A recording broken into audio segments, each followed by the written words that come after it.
नमो भगवते वासुदेवाय।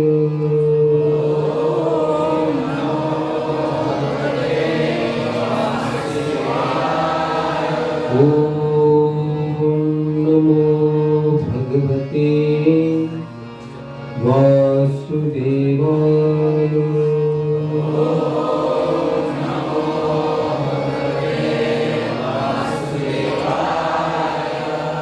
नारायणं नमस्कृत्य नमस्कृत्यं नरं चैव नरोत्तमं देवीं सरस्वतीं व्यासं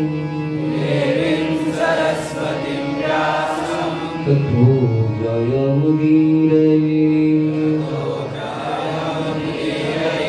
नष्टप्रायेषु अभद्रेषु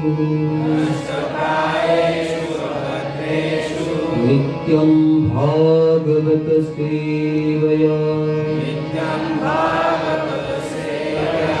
भगवती उत्तम श्लोके भक्तिर्भवति नैष्ठिकी श्रीकृष्णाय वासुदेवाय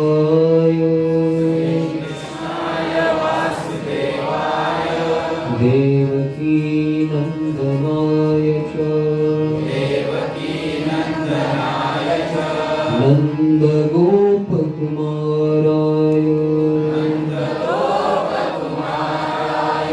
गोविन्दाय नमो नमः।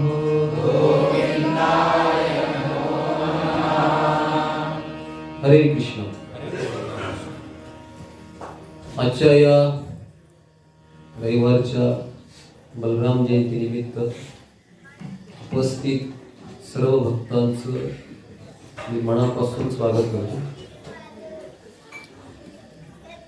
बलराम जयंती खरी शुक्रवारी झाली, पण भगवंताचा जन्म आणि कर्म हे दिव्य आहे। आपल्या आनंदासाठी, आपल्या चेतनेच्या शुद्धी करण्यासाठी आपण त्यांचा जन्म केव्हाही साजरा करू शकतो। तर सुरुवातीला माझ्या मागे एक श्लोक म्हणायचा सगळ्यांनी, चालेल ना? सर्वावतारी कृष्ण स्वयं भगवान, सर्वावतारी कृष्ण स्वयं भगवान, सर्वावतारी कृष्ण स्वयं भगवान, सर्वावतारी कृष्ण स्वयं भगवान, कहार द्वितीय देह श्री बलराम, कहार द्वितीय देह श्री बलराम, कहार द्वितीय देह श्री बलराम, कहार द्वितीय देह श्री बलराम, सर्वावतारी कृष्ण स्वयं भगवान, सर्वावतारी कृष्ण स्वयं भगवान, कहार द्वितीय देह श्री बलराम, कहार द्वितीय देह श्री बलराम, सर्वावतारी कृष्ण स्वयं भगवान, सर्वावतारी कृष्ण स्वयं भगवान, कहार द्वितीय देह श्री बलराम, कहार द्वितीय देह श्री बलराम। या भौतिक जगतामध्ये आणि आध्यात्मिक जगतामध्ये भगवंताचे असे अनंत अवतार आहेत, परंतु सर्व अवतारांचं मूळ जे आहे, अवतारी जे आहेत, ते भगवान श्रीकृष्ण आहेत। भागवत मध्ये या श्लोकाला हेड श्लोक म्हणजे सगळ्यांचं मुख्य श्लोक म्हटलेलं आहे। एतेच पुरुष कला तुमसा कृष्णस्तु भगवान स्वयं इंद्रारी व्याकुलं लोकं मुडयंती युगे युगे। ही भागवत आपल्याला हे शिकवते की प्रथम भक्तीच्या प्रवासामध्ये आपण प्रथम मान्य केलं पाहिजे की भगवंताचे असे अनेक कला आणि अंश आणि विस्तार अवतार आहेत, परंतु कृष्ण हे स्वयं भगवान आहेत आणि ते सर्व अवताराचे मूळ आहेत। ते अवतार नाही तर ते अवतारी आहेत। एवढं आपल्याला समजलं की आपल्या भक्तीचा प्रवास सुरू झाला आणि तिथून पुढचा प्रवास म्हणजे तहार द्वितीय देह श्री बलराम। जे बलराम जे आहे त्यांचा दुसरा देह म्हणजे साक्षात बलराम जे आहेत। व्यक्ती एकच आहे परंतु दुसरा देह बलराम जे आहे। हे समजलं तर आपल्याला भक्तीची एक सजीवता निर्माण होते। भक्तीमध्ये आणि ते म्हणजे आहे की ज्ञानतत्व. म्हणून भगवंताच्या प्रमुख 3 शक्ती आहेत: संचित, संवित, संचित नाही, संवित, संधिनी आणि लाधिनी. सत पासून संवित शक्ती, चित पासून संधिनी शक्ती आणि आनंद पासून लाधिनी शक्ती. म्हणून भगवंताच्या स्वरूप सच्चिदानंद आहे. या सच्चिदानंद स्वरूपाच्या ह्या प्रमुख 3 शक्ती तयार होतात: एक संधिनी शक्ती, एक संवित शक्ती आणि एक लाधिनी शक्ती. त्यातल्या संवित शक्ती म्हणजे ज्ञान आहे, भगवंताचं अस्तित्वाचं, स्वतःच्या अस्तित्वाचं ज्ञान आहे. आणि संधिनी शक्ती म्हणजे भगवंताचं धाम आहे, जागा आहे, तिथल्या वस्तू आहेत, तिथले परिकर आहेत. म्हणून बलराम म्हणजे साक्षात गोलोकधाम आहे. गोलोकधामची जागा आहे. गोलोकधाम मधले जे सगळे शांत रसातले, दास रसातले सगळे जे शरीर आहेत ते सगळे म्हणजे बलराम जे आहेत. आणि त्या ठिकाणी त्या तिथलं जे ज्ञान आहे, जे शाश्वत ज्ञान आहे, की ते भगवंताच्या स्वतःच्या अस्तित्वाचं ज्ञान आहे, ते म्हणजे संवित शक्ती आहे. आणि लाधिनी शक्ती म्हणजे भगवंत स्वतः अंतरंगातून स्वतःला आनंद देणारी शक्ती म्हणजे राधाराणी आहे.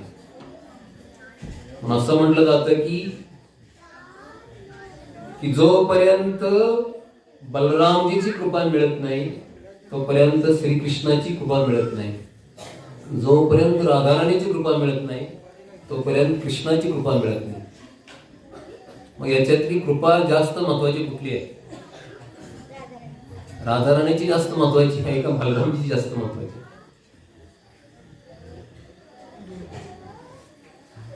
मी सगळ्यांना प्रश्न विचारलाय.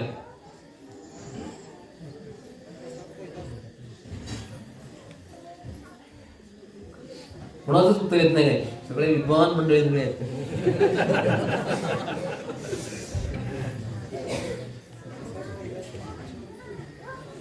नाही की नाही? ठीक आहे, प्रभूजींनी सांगितली राधाराणीपेक्षाही बलरामजीची कृपा जास्त महत्वाची आहे. कारण का? बलराम जे हे गुरु तत्व आहे. या धर्तीवरती अनंत कोटी म्हणजे अनंत कोटी ब्रह्मांड आहे, त्या ठिकाणी वेगवेगळ्या धर्ती असतील. आणि पारलौकिक जगामध्ये सुद्धा जे गुरुतत्व आहे, जे ज्ञानतत्व आहे, ते बलराम जे आहेत. म्हणून गुरुची कृपा मिळाल्याशिवाय भगवंताची कृपा मिळत नाही. कारण गुरु हे स्वतः राधाराणीचे प्रतिनिधी आहेत, स्वतः बलरामजीचे प्रतिनिधी आहेत. म्हणून राधाराणीच्या कृपापेक्षा सुद्धा बलरामजीची कृपा जास्त महत्वाची आहे. एक तर राधाराणीची कृपा नाही मिळाली आपल्याला, पण आपल्याला गोलोकधाम नाही मिळणार. परंतु बलरामजीची जर कृपा नाही मिळाली तर वैकुंठ सुद्धा नाही मिळणार. म्हणून कमीत कमी वैकुंठात जर जायचं असेल तर गुरुची कृपा म्हणजे बलरामजीची कृपा मिळणं आवश्यकच आहे. म्हणून भगवान बलराम येतात. कशासाठी येतात? भगवंताच्या लीलांना सहाय्य करण्यासाठी आणि भगवंताचं आणि जीवाचं नातं जोडण्यासाठी, संबंध जोडण्यासाठी बलरामजी अगोदर येतात. म्हणून त्यांचा जन्मकाल अगोदर झालेला आहे. म्हणून आता आपल्याला तुम्ही रोज दारोदारी जाऊन भगवंताची भिकारी झाला, वर्गणी गोळा करताय, भगवंताच्या तयारीसाठी काय काय तुमचे मनामध्ये, कृष्ण जन्माष्टमी म्हणून मनामध्ये बरेच योजना तुम्ही राबवत असाल. पण ह्या सगळ्या योजना केव्हा सफल होतील? जोपर्यंत तुम्ही बलरामजीला प्रार्थना करत नाही तोपर्यंत नाही सफल. म्हणून बलरामजीचा जन्मदिवस आपण साजरा करायचा असतो. जर ह्यातून कृपा मिळाली, बलरामजी जयंती जर चांगली झाली तर निश्चित आहे की जन्माष्टमी आपली चांगली होणार. असं त्याचं गणित असेल. म्हणून बलरामजी जयंती आज आपण त्या अनुषंगाने साजरी करतोय. पण थोडक्यात मंगलाचरण होऊया. ओम अज्ञानतिमिरान्धस्य ज्ञानाञ्जनशलाकया चक्षुरुन्मीलितं येन तस्मै श्रीगुरवे नमः. श्रीचैतन्यमनोभीष्टं स्थापितं येन भूतले स्वयं रूपकदा मह्यं ददाति स्वपदान्तिकं. वन्देऽहं श्रीगुरु श्रीयुक्तपदकमलं श्रीगुरुं वैष्णवांश्च श्रीरूपं साग्रजातं सहगणा रघुनाथान्वितं तं सजीवं साद्वैतं सावधूतं परिजनसहितं कृष्णचैतन्यदेवं श्रीराधा कृष्णपदा सहगणा ललिता श्रीविशाखान्वितांश्च. नमो विष्णुपादाय कृष्णप्रेष्ठाय भूतले श्रीमते भक्तिवेदान्त स्वामिनिति नामिने. नमस्ते सरस्वती गौरवाणी प्रचारिणे निर्विशेष शून्यवादी पाश्चात्यदेशकारिणे. वाञ्छाकल्पतरुभ्यश्च कृपा सिन्धुभ्येव च पतितानां पावनेभ्यो वैष्णवेभ्यो नमो नमः. नमो महावदन्याय कृष्णप्रेमप्रदायते कृष्णाय कृष्णचैतन्य नाम्ने गौरतिशे नमः. हे कृष्ण करुणा सिन्धु दीनबन्धो जगत्पते गोपेश गोपिकाकान्त राधाकान्त नमोस्तुते.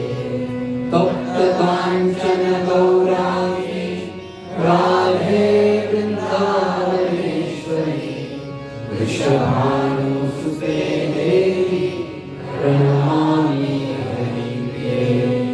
श्रीकृष्ण चैतन्य प्रभो नित्यानन्द श्री अद्वैत गदाधर श्रीवासादि गौरभक्तवृन्द. हरे कृष्णा कृष्णा कृष्णा हरे हरे हरे राम राम राम हरे हरे. हरे कृष्णा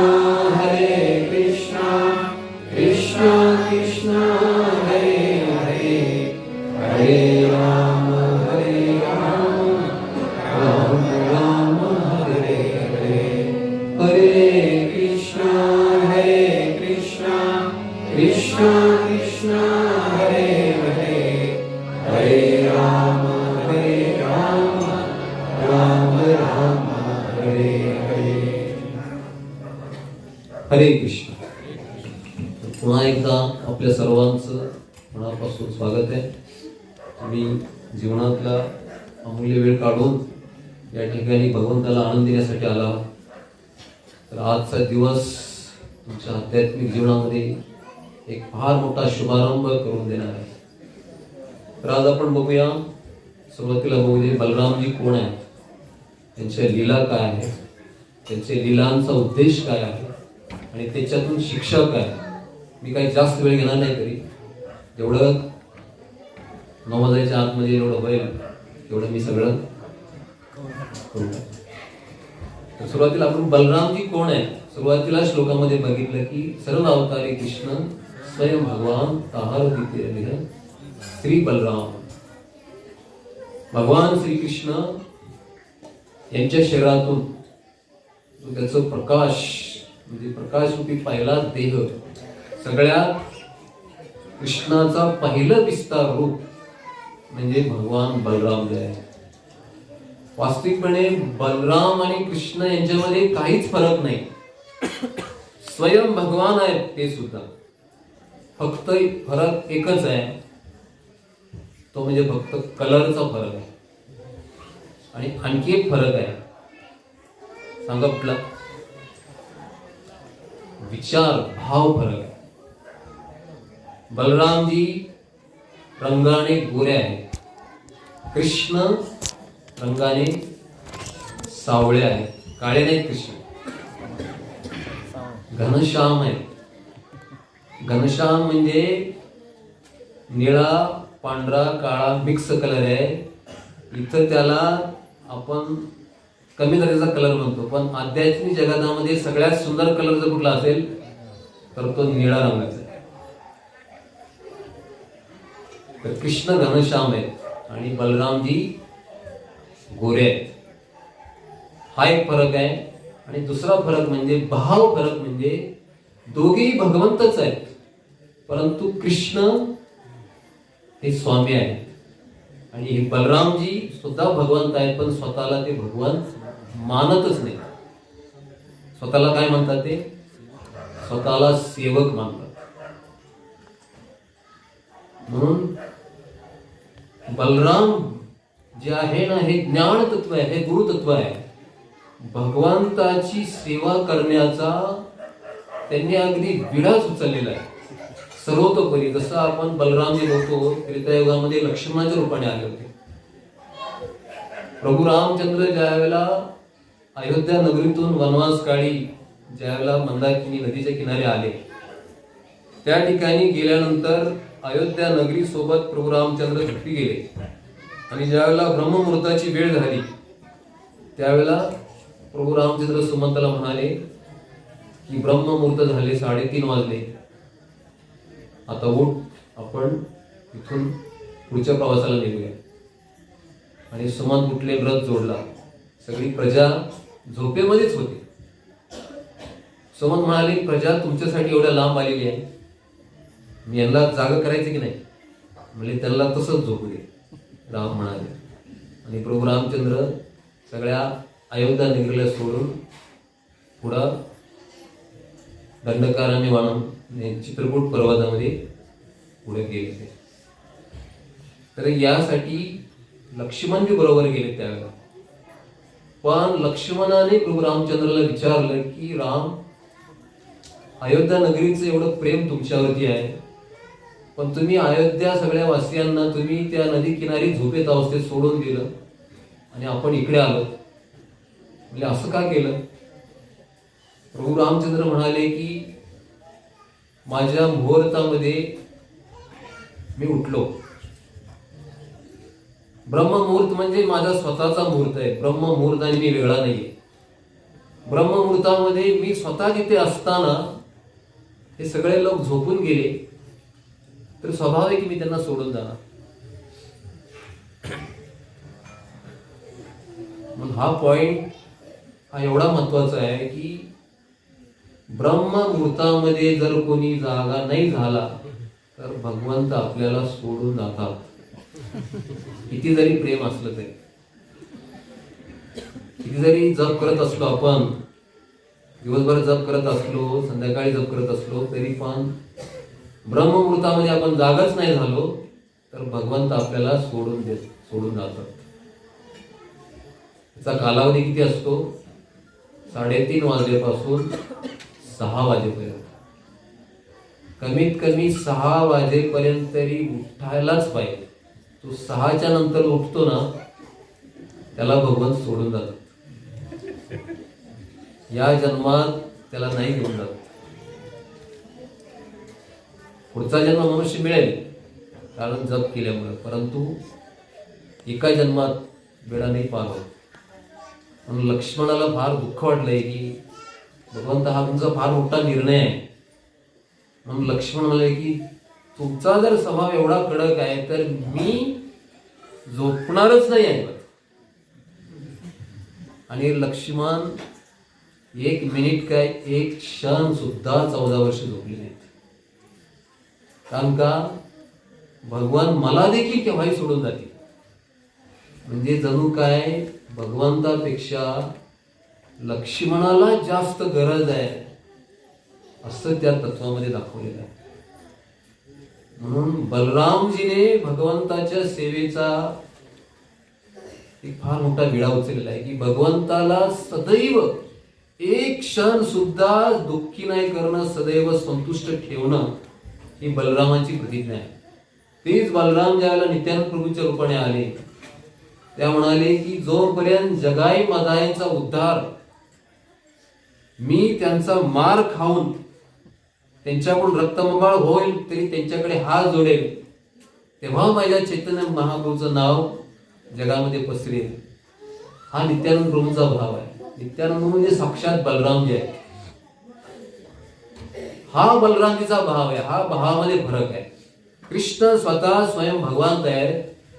काही वेळेला ते स्वतःला स्वामी मानतात, परंतु बलराम जे आहेत ते स्वतःला कधीच स्वामी मानत नाहीत. ते ऑलवेज मी सेवक आहे असंच मानतात. हा फरक आहे. म्हणून बलराम जी तत्व आहे ना, हे बल तत्व आहे, ज्ञान तत्व आहे, गुरु तत्व आहे. गुरु तत्वाचं हेच कार्य आहे की आपला म्हणजे जे जीव या भगवंतापासून वेगळे झालेले आहेत, भगवंताला सोडून आलेले तिकडे, त्यांचा संबंध जोडण्याचं काम, जे वकिली करण्याचं काम जे आहे ते बलरामजी करतात. ते म्हणजे गुरुतत्व करतात. म्हणजे जेवढे गुरु आहेत ना या ब्रह्मांडामध्ये, अनंत कोटी ब्रह्मांडामध्ये, सगळे बलरामजीच्या शक्तीचा विस्तार आहे. बलरामजीकडून कृपा प्राप्त केल्यानंतरच त्यांना हे गुरुतत्व प्रदान झालेलं आहे. बलरामजीच्या कृपेद्वारेच ते गुरु सगळ्या बद्ध जीवांचा उद्धार करतात. कशाद्वारे? ज्ञान देऊन. ज्ञान शक्ती आहे ते गुरुतत्व आहे. म्हणून बलराम जे आहेत ते भगवंताचं वैभव प्रकाश रूप आहे. आणि याच बलरामजी पासून पहिलं रूप येतं, चतुर्वेद रूप येतं, ते म्हणजे संकर्षण, वासुदेव, प्रद्युम्न आणि अनिरुद्ध. या संकर्षापासून नारायण येतात. नारायणापासून दुसरं चतुर्वेद होतं, संकर्षण, प्रद्युम्न, अनिरुद्ध आणि वासुदेव. आणि या संकर्षणापासून, दुसऱ्या संकर्षणापासून महाविष्णू येतात. हेच महाविष्णू जे विरजाचं जल आहे, कारण जल, या जलामध्ये पोहडतात अनंत शिष्यावर आणि त्यांच्या रोम रोम छिद्रातून अशी अनंत ब्रह्मांड निघतात. आणि या प्रत्येक ब्रह्मांडामध्ये हेच महाविष्णू गर्भोदय विष्णूच्या रूपामध्ये पोहडतात. आणि त्या गर्भोदय विष्णूच्या नाभी कमलातून एक कमळ बाहेर पडतं आणि त्या कमळावरती ब्रह्मदेवाचा जन्म होतो. आणि त्या ब्रह्माजीपासून आपण जे राहतो ते एक ब्रह्मांड तयार झालेलं आहे. अशी किती ब्रह्मांड आहेत? अनंत ब्रह्मांड आहेत. आणि हेच गर्भोदय विष्णू ज्याला पुढे दुधाच्या सागरामध्ये शिष्यावरती पोहतात. हे भौतिक जगाच्या ज्ञान तत्वाचं समर्थन करण्यासाठी, म्हणजे जेवढे भगवंताचे अवतार होतात हे श्रोगदय विष्णूच्या साह्यानं त्यांच्या विस्तार रूपाने होतात. जेवढे भगवंताचे लीला अवतार आहेत ना, कूर्म, वराह, नरसिंह, हे श्रोगदय विष्णूच्या मार्फत होतात. पण एक अवतार फक्त आहे, ते साक्षात कृष्ण आहे. ते अवतार नाही, ते अवतारी आहे. जे गोलोकधाम मध्ये कृष्ण आहे तेच कृष्ण नंद बाबांच्या वृंदावनामध्ये अवतरले. आणि त्यांचाच पहिला देह म्हणजे बलरामजी आहे. बलरामजी ज्यावेळेला आविर्भाव झाला त्यावेळेला आपल्याला माहिती आहे की पृथ्वी माता ज्यावेळेला दुःखी कष्टी झाली त्यावेळेला त्यावेळेला तिने गायीचं रूप घेतलं आणि ब्रह्माजीकडे गेली. ब्रह्माजी सगळ्या देवगीता घेऊन त्या क्षीरसागराच्या तटावरती गेले सगळे. जशी ब्रह्मदेवाने ती पुरुष सुक्त प्रार्थना म्हटली, प्रार्थना म्हटल्याबरोबर दुधाच्या सागरामध्ये पोहलेले हे विष्णू आहेत. त्या दुधाच्या समुद्रातून बाहेर आले. बाहेर येऊन त्यांनी पृथ्वी माताचं गाणं ऐकलं आणि हे गाणं ऐकताना त्यांनी हे निवेदन स्वीकारलं. त्यावेळेला त्या शिरोजाई विष्णू तिथून ते बलभद्र भगवंताकडे गेले आणि बलभद्र भगवंता ज्यावेळेला गेल्यानंतर बलभद्र भगवंतामधून अशी अनेक वेगवेगळ्या ठिकाणी समूह आले. त्या ठिकाणी या संवादामध्ये सिद्ध, चारण, किन्नर, गंधर्वाने पुष्टुष्टी केली आणि बलभद्राच्या शरीरामध्ये पाताळातून एक समूह आला. परिणाम फार मोठे येते. हे सगळे बलभद्राच्या शरीरामध्ये विलीन झाले आणि मग बलभद्र भगवान श्रीकृष्णाला ही व्यथा सांगतात. त्यावेळेला श्रीकृष्ण बलभद्र म्हणतात की तू अगोदर माझ्या जन्माची तयारीसाठी देवकीच्या 7व्या गर्भाच्या रूपाने अवतरित हो.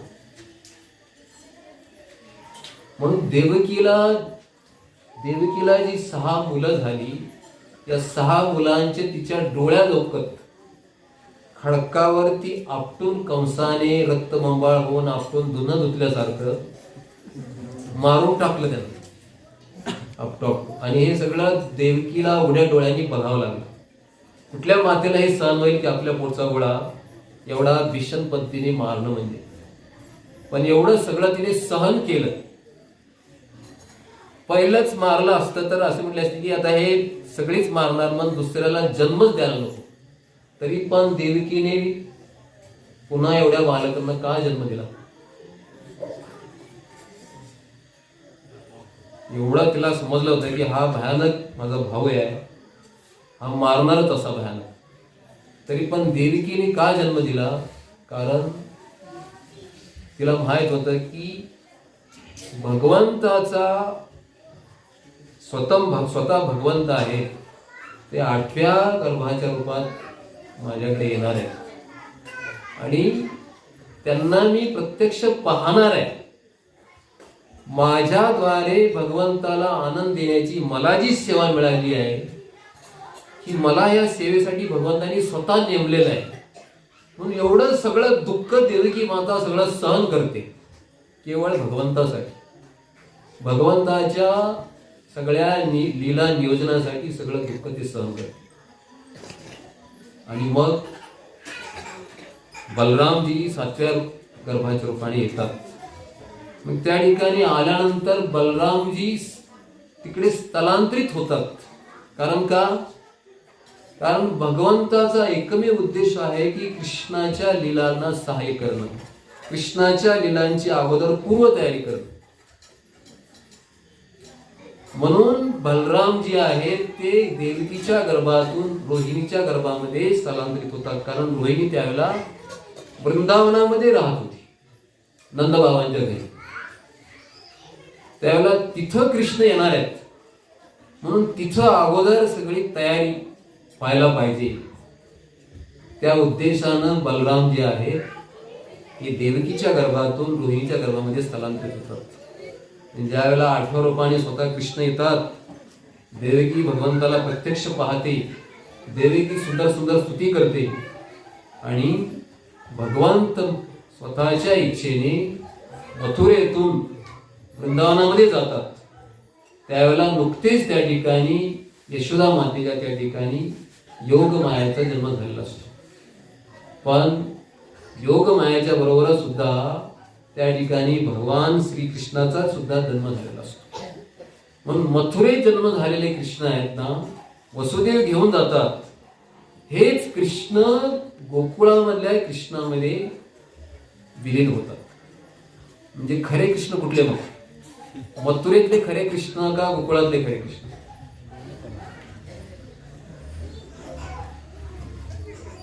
खरे कुठले? अवतारी कृष्ण आहेत ते कुठले? अवतारी कृष्ण हे मथुरेतले नाही. अवतारी कृष्ण हे गोकुळामध्ये आहेत, जे स्वयं भगवान आहेत. आणि मथुरेतले कृष्ण आहेत ना, हे शिरोमदाय विष्णूच्या मार्फत आलेले ते विष्णू तत्वाचा विस्तार आहे. पण ते एकच तत्व आहे.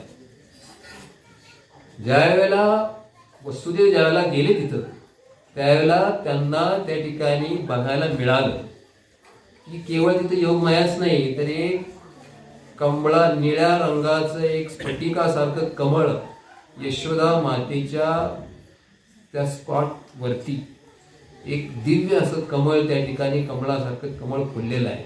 आणि बारकाने जाऊन बघितलं तर ते एक सुंदर गोंडस बाळ आहे. त्याला वसुदेव शिवाय सरप्राईज आश्चर्यचकित झाले, म्हणले की हे पण हातातले कृष्ण आहेत ना, ते निघून त्याच्यामध्ये मिक्स झाले. हे फक्त वसुदेवानेच ओळखलं. म्हणून त्या ठिकाणी अगोदर बलराम होते. बलरामांनी भगवंताच्या लीलांची सगळी तयारी केली. म्हणजे ज्याला गर्गमुनी आले ना, त्याला या दोन्ही बालकांचं नामकरण केलं.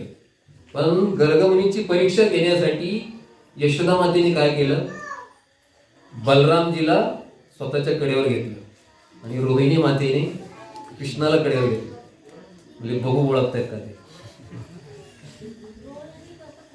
पण गर्गमुनी म्हणाले की तुम्ही या बालकांचा थाटा मोठा नामकरण विधी करू नका. म्हणजे हा विधी आपल्याला गुप्त करावा लागेल, कारण जसं कंसाला समजेल तर त्याच्यापासून फार धोका आहे. म्हणून त्यांनी एका गायीच्या गोट्यात नेलं आणि बाळाचं बारसं साजरा करण्यासाठी, नाव ठेवण्यासाठी किती माणसं होती, फक्त पाच आणि 6 माणसं होती. पण कोण? यशोदा माता, नंदबाबा, रोहिणी माता, गर्गमुनी, कृष्ण आणि बलराम. 6च माणसं होती. ते सोडून दुसरं कोणीच नव्हतं. गायी सुद्धा नव्हत्या. गायी सुद्धा सुटून गेल्या होत्या. 6 माणसाच्या उपस्थितीमध्ये भगवंताचं नामकरण झालं. पहिलं नाव बलरामचं ठेवलं की म्हणले हा जो आहे ना, हा रोहिणी मातेचा. गर्गमुनी म्हणले की यशोदा मातेच्या जवळ आहे तो रोहिणीचा पुत्र बलराम आहे, आणि रोहिणीच्या कडेवरती आहे तो यशोदा मातेचा पुत्र आहे. मग त्यांनी लगेच ओळखलं. त्यांनी कबूल देखील केलं की आम्ही तुमची परीक्षा बघितली, थोडी आम्हाला क्षमा करा. आणि मग त्यांनी नामकरण केलं. त्यावेळेला रोहिणीच्या मुलाचं नाव आहे, म्हणले की हा मुलगा आहे, हा सगळ्यांना आनंद देणार आहे, म्हणून याचं नाव राम असेल. याच्यामध्ये एवढं बल असेल, बलाचं हे स्रोत आहे, सगळी जी बलशक्ती आहे त्याचं स्रोत आहे, म्हणून याचं नाव बल असेल. पण दोन्ही मिक्स होऊन याचं नाव बलराम असं होईल. बोल बलराम भगवान की जय. याचं दुसरं नाव संकर्षण होईल. कारण का, हा 4ही वंशजांचा मेळ घालेल. 4 वंश होते, भोज वंश, वृष्णीवंश, अंधक वंश आणि आणखी कुठला वंश राहिला? वृष्णी, भोज, अंधक आणि यदुवंश. या 4ही कुळांचा यांनी मेळ घातला. म्हणून आपल्याला माहित बघतो आपण, दुर्योधनाला सुद्धा यांनी गदा शिकवली. भगवंताचं एक अवधूत रूप आहे हे. केव्हा यांच्या मनामध्ये अजिबात देशभाव नाही, सर्वांचे स्वतःला सेवकच मानतात ते. म्हणून मी सुरुवातीला म्हटलं ना, यांच्यामध्ये फरक आहे की हा भाव फरक आहे. म्हणून त्यांनी दुर्योधनाला देखील गदा शिकवली. म्हणून ते ज्यावेळेला कुरुक्षेत्रावरचं युद्ध व्हायचं ना, त्यावेळेला वास्तविकपणे श्रीकृष्णाने शांतिदूत म्हणून गेले आणि शेवटी युद्ध पुकारलं. पण बलरामाला ना हे मान्य नव्हतं. बलरामाला वाटत होतं की यांचा अजून मेळच व्हावा, शांतताच व्हावी, युद्ध होऊच नाही, आपसात मेळच व्हावा. हे जे ज्ञान आहे, हा जो स्वभाव आहे, तो म्हणजे बलरामांचा. ते ऑलवेज एक आत्म्याच्या आणि दुसऱ्या आत्म्याच्या ठिकाणी संबंध जोडण्याचं, एक आत्म्याशी भगवंताशी संबंध जोडण्याचं हे जे काम करतात, त्यांचं ऑलवेज ही सेवा चालू आहे, म्हणून त्यांचं नाव संकर्षण आहे. त्यांचं दुसरं नाव आहे दाऊजी. ते श्रीकृष्णाचे मोठे भाऊ आले म्हणून त्यांना दाऊ म्हटलं जातं. आणखी एक त्यांचं नाव आहे शेष. शेष म्हणजे जे सगळं ब्रह्मांड जे नष्ट होतं तरी ते शेष राहतं, म्हणजे शिल्लक राहतं, बाकी राहतं, म्हणून ते शेष आहेत. आणि अनंत नाव त्यांचं काढलं कारण ते आपल्या अनंत फण्यानं, सगळे विष्णू अवतार आहे, सगळे भगवंताचे लीला अवतार, गुण अवतार, पुरुष अवतार, हे सगळे बलरामजीचा विस्तार आहे.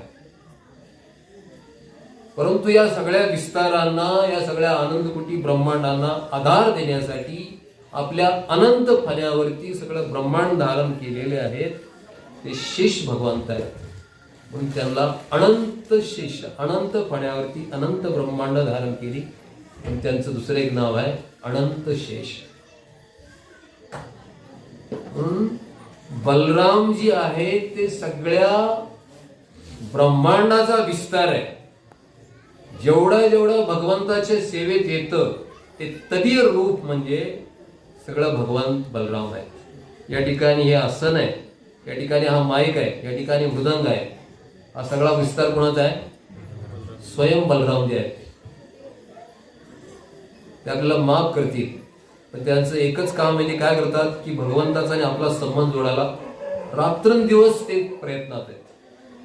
पण आपण बी त्यांच्याप्रती कृतज्ञता भाव राखला पाहिजे, त्यांच्या भावाची कदर केली पाहिजे. आपण बलरामजी आपला भगवंताचा आणि आपला संबंध जोडण्यासाठी एवढे प्रयत्नशील आहेत, तर आपण बी तेवढं प्रयत्नशील असलं पाहिजे.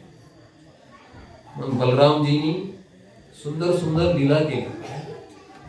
एवढ्या लीला केल्या की सदैव लीलामध्ये त्यांनी भगवंताला वात्सल्य भावाने, सख्य भावाने, शांत भावाने, दास्य भावाने आणि माधुर्य भावाने, या पाचही भावांनी सेवा बलरामाने केली भगवंताची. असं बघितलं तर प्रत्येक जीवामध्ये एक ठराविक भाव असतो. 5 रस ना, शांत, दास्य, सख्य, वात्सल्य आणि माधुर्य. प्रत्येकाचं एक आध्यात्मिक स्वरूप असतं, ते फिक्स असतं. कोणाचं शांत स्वरूप असेल, कोणाचं दास्य असेल, कोणाचं वात्सल्य असेल आणि कोणाचं माधुर्य असेल. याचा सगळ्यांना अर्थ माहिती आहे की शांत म्हणजे वृंदावनातले झाड आहेत, गायी आहेत, मोर आहेत, हे शांत रसामध्ये येतात. दास्य रसामध्ये जे गोपसखा आहेत, आणखीन काही सख्य भावामध्ये म्हणजे दास्य सेवा करणारे असे बरेच मंडळी आहेत, ते दास्य रूपामध्ये. सख्य भावामध्ये गोपमित्र येतात आणि वात्सल्य भावामध्ये नंदबाबा, यशोदा माता येतात आणि राधा माधुर्य भावामध्ये गोपी सगळे येतात. परंतु या प्रत्येक भावामध्ये बलरामाने भगवंताची सेवा केलेली आहे. आता या सगळ्या भावामध्ये पुरुष रूपाने केलेली आहे, पण माधुर्य भावाने कशी काय बलरामाने भगवंताची सेवा केली? तर बलराम जी आहे हे माधुर्य भावात येऊन राधा राणीची जी धाकटी बहीण आहे अणंग मंजरी, तिच्या रूपाने आले, ते म्हणजे साक्षात बलराम जे आहेत.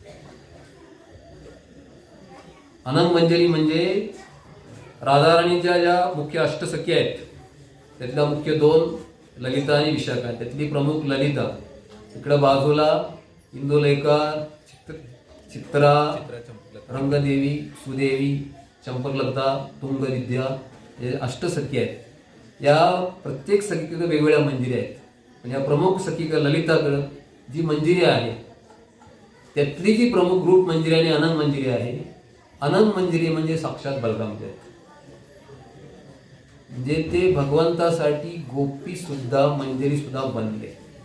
पण 5ही रसामध्ये सेवा करणार एक तत्व म्हणजे बलराम जे आहेत. असं आपण कोणीही नाही. आपल्यामध्ये एक ठराविक एक भाव कुठला तरी असेल, असं वाटतं की आपल्याला नाही, माझ्यामध्ये सगळे भाव आहेत. मी दास्य बी करतो, वात्सल्य बी करतो, कधी कधी मला असं बी वाटतं कधी ते आहेत, पण थोडं भावुक स्तरावरती येतात ते. पण आपलं फिक्स रूपात कुठल्या तरी एका आध्यात्मिक जगामध्ये एका रसात आपण समाविष्ट आहे. पण एक व्यक्ती ते म्हणजे बलराम जे आहेत या 5 रसाद्वारे भगवंताची सेवा करतात. म्हणून भगवंताला ते अत्यंत प्रिय आहेत. म्हणून बलरामाच्या प्रती कोणी अपराध केला म्हणून म्हटलं आहे की जोपर्यंत बलरामांची कृपा मिळत नाही तोपर्यंत भगवान आपली कृपा देऊ शकत नाही. म्हणून म्हटलं जातं की यश प्रसादात भगवत प्रसाद यश अप्रसादात न गती कुतोपि. जर गुरुची कृपा नाही मिळाली तर भगवंताची कृपा नाही मिळत, आणि गुरुची नाही मिळाली तर मग काहीच मिळत नाही. म्हणजेच काय की गुरुची कृपा मिळाल्याशिवाय राधाराणीची कृपा सुद्धा मिळत नाही. राधाराणीची कृपा मिळाल्याशिवाय भगवंताची कृपा मिळत नाही. म्हणजे अगोदर बलरामांची कृपा आपल्याला मिळवावी लागते, तर राधाराणीची कृपा मिळते. राधाराणीची कृपा मिळाली तर भगवंताची मिळते. पण एवढंच आहे की समजा राधाराणीची नाही जरी कृपा मिळाली, आपल्याला गोलोकधाम नाही जरी मिळालं तरी पण वैकुंठ जात नाही. आपलं वैकुंठ आपलं फिक्स राहत. तर अशा प्रकारे बलरामाने सेवा केली. बलरामाने वात्सल्यामध्ये सगळ्या भावामध्ये सेवा केली. तर खास त्यांच्या लीला आहेत. प्रमुख लीला या 2 लीला खास करून वर्णन केलं. एक म्हणजे धेनुकासुरवध, प्रलंबासुरवध आणि रोमहर्षण. थोडक्यात सांगतो, यातला सार शिक्षा जाणून घ्या. वेळ संपत आलेला आहे.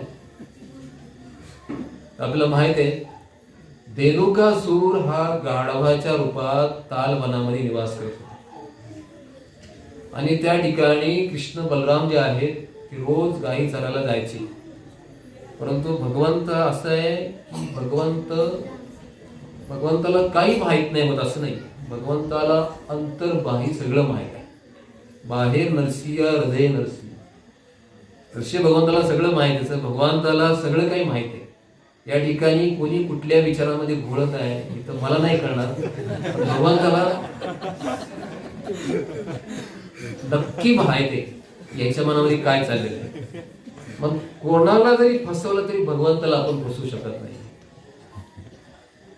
कोणाला वाटतं की दरवाजा बंद केला आता आपल्याला कोणी बघत नाही, पण ते एक व्यक्ती बघायला अलवेज असतो, ते म्हणजे भगवान कायमचे असतात. भगवंताला कोणी फसवू शकत नाही.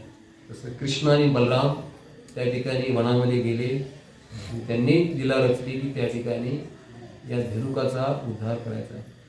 पण त्यांनी बालकांना भूक लागली, म्हणाले की बलराम या ठिकाणी ह्या वनामध्ये सुंदर सुंदर ताडाची फळं आहेत, ही जर आपल्याला खायला मिळाली तर आपल्याला किती आनंद येईल ना. हो, नक्की आनंद येईल.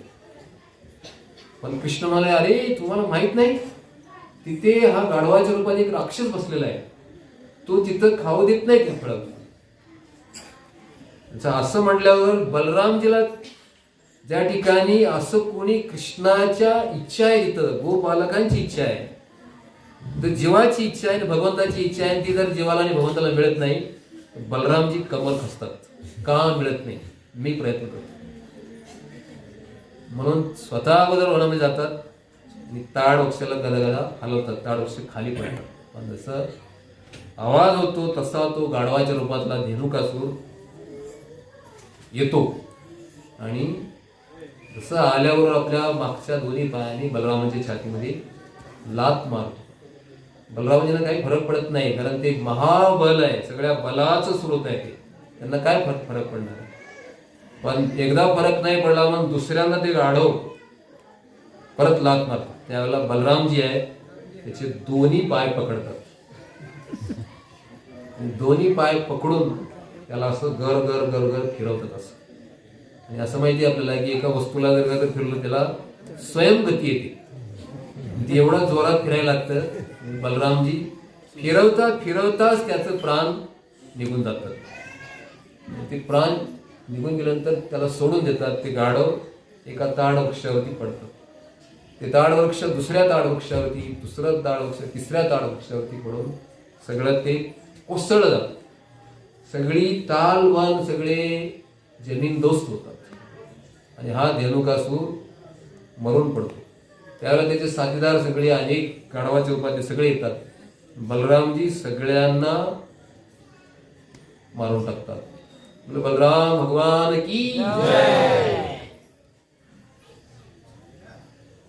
कृष्ण या ठिकाणी बलरामजींना गाढवाला मारण्यासाठी पुढे येत नाहीत.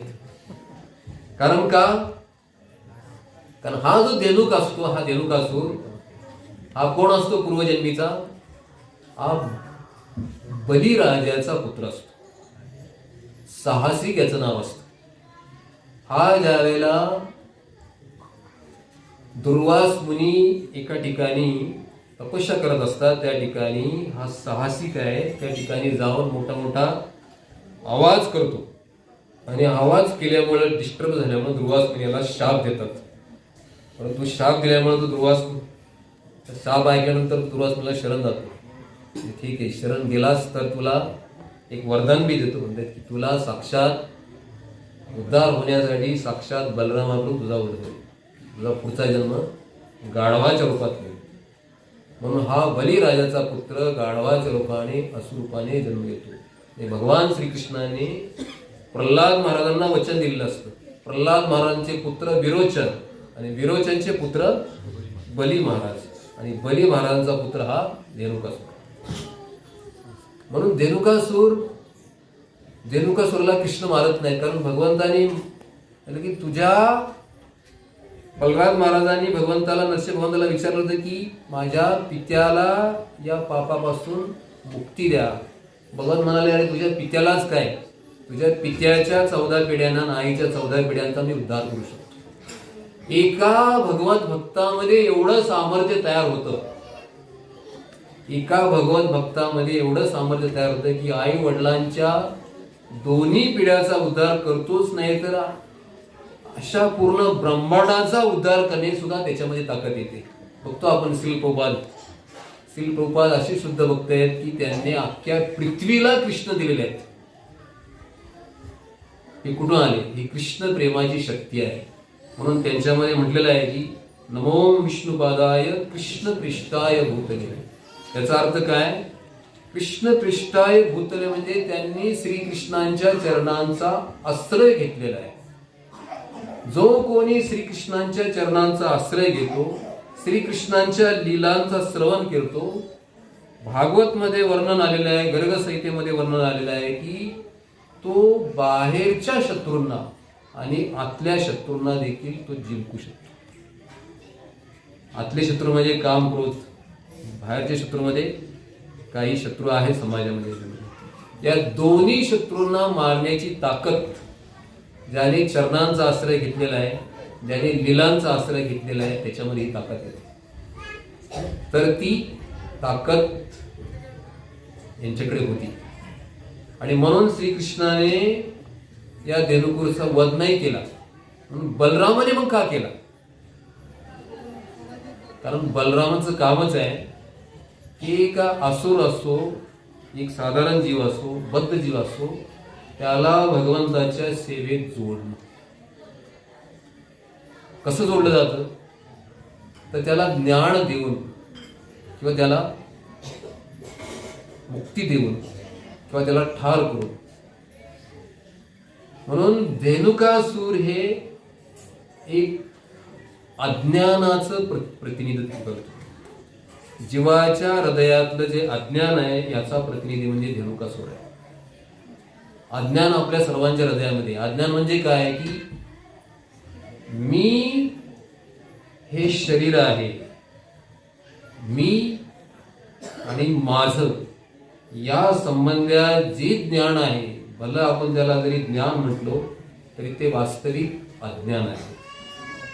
पण आजकालच्या शाळा कॉलेजमध्ये काय शिकवलं जातं?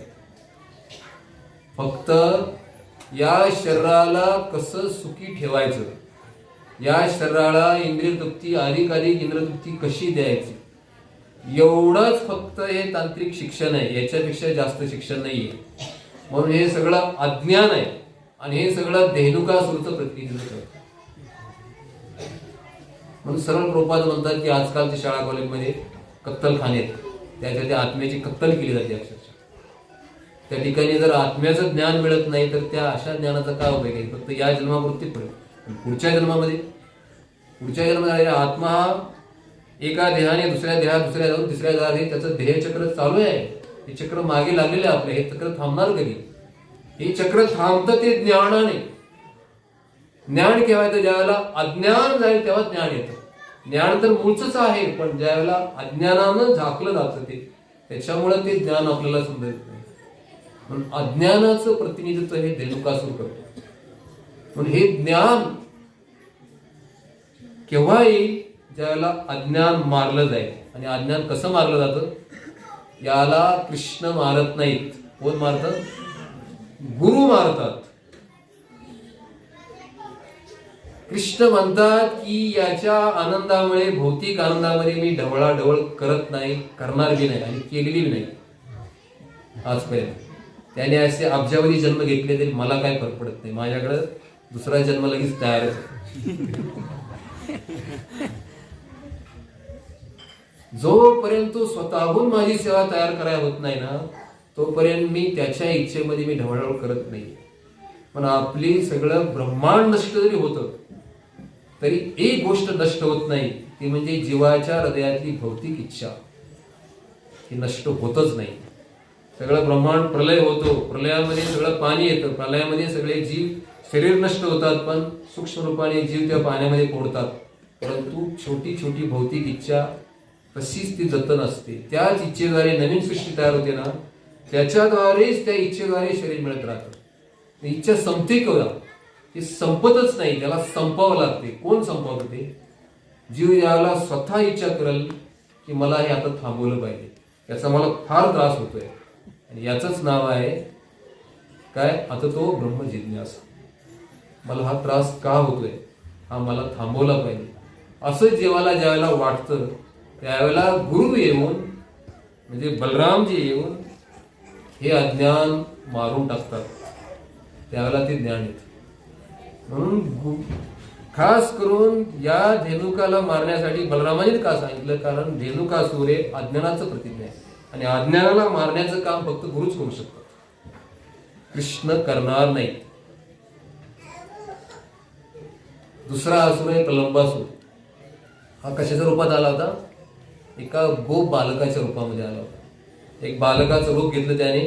जे बालक रोज गाई वासरं चारायला यायचं, एक्झॅक्टली ते बालक त्याने बघितलं की ह्याच बालक आलं नाही, एक्झॅक्टली त्या बालकाचं रूप या असुराने घेतलं.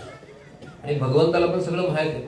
भगवंताने ते बालक आल्यानंतर बरोबर तिला रचली. बलरामाची पार्टी जिंकली, कृष्णाची पार्टी हारली. म्हणून बरोबर याने बरोबर पाठीवर शर्त असते ना त्यांची की पाठीवरती घ्यायचं आणि चालत जायचं. कुठून? गोकुळापासून महावनापर्यंत.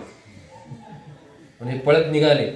बलरामजी त्याच्या पाठीवरती बसले होते, आणि हा निघाला एवढा फास्ट. याची गाडी फास्ट निघाली होती.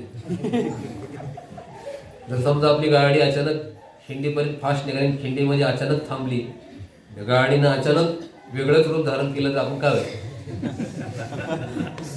ही गाडी होती अशी काय झाली? तसं झालं. ही गाडी होती ना, तिने एकदम अक्कळाल विक्र रूप धारण केलं की बलाढ्य राक्षस रूप धारण केलं की बघता बघता डोंगरा एवढा हा राक्षस झाला. त्यावेळेला बलरामाने ओळखलं. बलरामजी घाबरले नाहीत. म्हणजे यासाठी मला मारण्यासाठी तू आलास, पण माझ्या हातून तू वाचू शकत नाहीस, कारण तू कृष्णाच्या लीला सहाय्य करायच्या ऐवजी कृष्णाला दुःख देण्यासाठी तू येतोयस, त्याचा वध केला. तर हा जो प्रलंबासूर आहे हा कशाचं प्रतिनिधित्व करतो? आपल्या हृदयातल्या लोभाचं प्रतिनिधित्व करतो. लोभ म्हणजे पळवत नेतो. कशाच्या? आणि अरे हे चांगलं, ह्याच्यापेक्षा जरा ते चांगलं जास्त आहे. एक गाडी मिळाली आणि दुसरी मिळाली पाहिजे चांगली. हा जो लोभ आपल्या मागण्याला मनुष्य स्वप्नावर जगतोय, उगीच आहे खरं म्हणलंय. पण स्वप्न कधीच पूर्ण होत नाही. असे लाखो जन्म जातात, पण या जन्मामध्ये राहिलेली इच्छा त्याला वाटते की भगवान त्याला पुढचा जन्म देतात ती इच्छा पूर्ण करेल, पण ती पुढच्या जन्मी पुरी होत नसते. अशा अनंत अब्जावधी जन्म जरी गेली ती पुरवत नाही. हा जो लोभ आहे ना आपल्या चेतनेला वाहून घेऊन जातो, सारखा पळवत राहतोय. आपण सगळे पळतोय ना, फास्ट पळतोय, माहित नाही आपल्याला कुठे चाललोय आपण, पण चाललोय वेगाने. हा कोण पळवतोय आपल्याला? लोभ पळतोय. म्हणून लोभाचं प्रतिनिधित्व हा प्रलंबासूर करतोय. ह्या लोभ प्रवृत्तीला आळा कोण घालू शकतो? कृष्ण कधीच घालणार नाही. कृष्णाने आपल्या इच्छेमध्ये, लोभामध्ये ढवळाढवळ करायची नाही हे त्यांना ठरवलेलंच आहे. का ठरवलेलं आहे? कारण का त्यांना आपल्याकडून खरं प्रेम पाहिजे. खऱ्या प्रेमाचे भुकेलेले आहेत ते जबरदस्ती हाणून मारून आपल्याकडून जप करून घेतलं असतं, आपल्यावर लवकर उठवलं असतं, पण ते का तसं का करत नाही? कारण ते खरं प्रेम नाही होत. तसे करू शकतात ते, त्यांना अवघड आहे का? ज्या भगवंताला केवळ स्मरणाद्वारे सगळं जगत चालवता येतं, आपल्याला हाणून मारून भक्ती करून घेता येत नाही का आपल्याकडून? एवढं सगळं शक्य आहे त्यांना, पण ते करत नाहीत. कारण का? जर जबरदस्ती करून घेतलं तर ते खरं प्रेम म्हणता येत नाही. जीवाच्या स्वतःच्या इच्छेतून जी सेवा करण्याची भावना आहे त्याला प्रेम नाव आहे, त्याचं नाव प्रेम आहे. म्हणून भगवंत हे आपल्या लोभामध्ये अजिबात ढवळाढवळ करत नाहीत. ज्याला 10 वाजेपर्यंत झोपायचे, भगवान 10 वाजेपर्यंत झोपणार. पण ज्याच्या हृदयामध्ये असं मान्य केले की मला प्रचंड त्रास होतोय, हा त्रास कुठेतरी थांबला पाहिजे, त्यावेळेला गुरुला हे सहन होत नाही. म्हणजे बलरामजीला या तत्वाला सहन होत नाही. ते आपल्या लोभाचा नाश करण्यासाठी ते येतात आणि आपल्या लोभाचा वध करतात. वध करतात म्हणजे काय? जे आहे त्यात समाधानी ठेवण्याची बुद्धी देतात. म्हणून तो आपली इस्कॉनची कृष्ण भावना किती सुंदर आहे. तृणादपी सुनीचेन तरोरपी सहिष्णुना अमानेन मान देन कीर्तनीय सदा. दुसऱ्याला मान द्या, स्वतः सहनशील बना, हे सगळं शिकवलंय. म्हणजे आहे त्या परिस्थितीमध्ये समाधानी राहण्याची विद्या, ज्ञान आहे, हे बलरामजी तत्वाधारी शिकवलं जातं. तिसरे रोमहर्षण सूत. रोमहर्षण सूत एकदा प्रवचन देत होते. जे साक्षात बलराम जे आले, सगळ्यामध्ये अनेक ऋषीमध्ये होते श्रोते म्हणून बनलेले, पण सगळे बलराम जे आल्यानंतर उठून उभे राहिले. प्रवचन करता जागचा हल्ला नाही.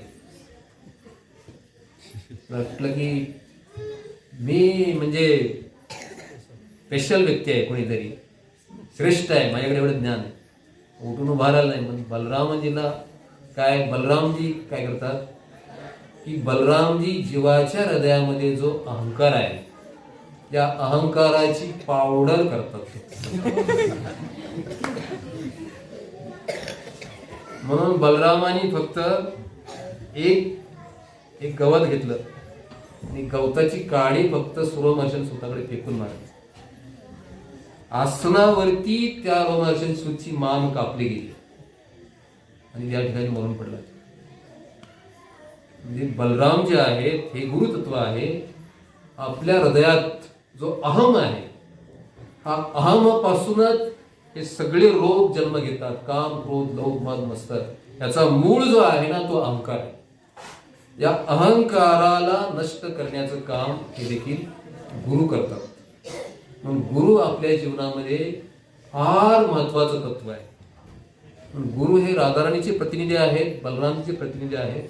म्हणून म्हटलं जातं की यश प्रसादात भगवत प्रसाद. गुरु शक्ती विना तार नाही प्रवर्त.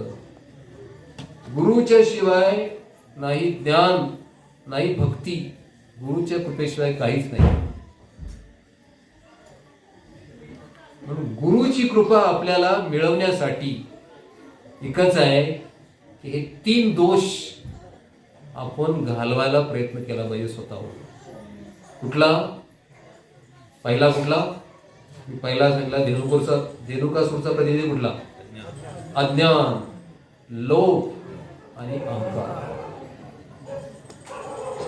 हे जर आपण स्वतःहून जर घालवायचा प्रयत्न केला ना तर गुरु आपल्यावरती अतिशय प्रसन्न होतील. म्हणजेच काय की आपल्या जीवनामध्ये भगवंत कृपेचा वर्षाव करतात. स्वाभाविकपणे आपण भगवंताची भक्ती जीवनामध्ये चालू करतो. अशी साधारण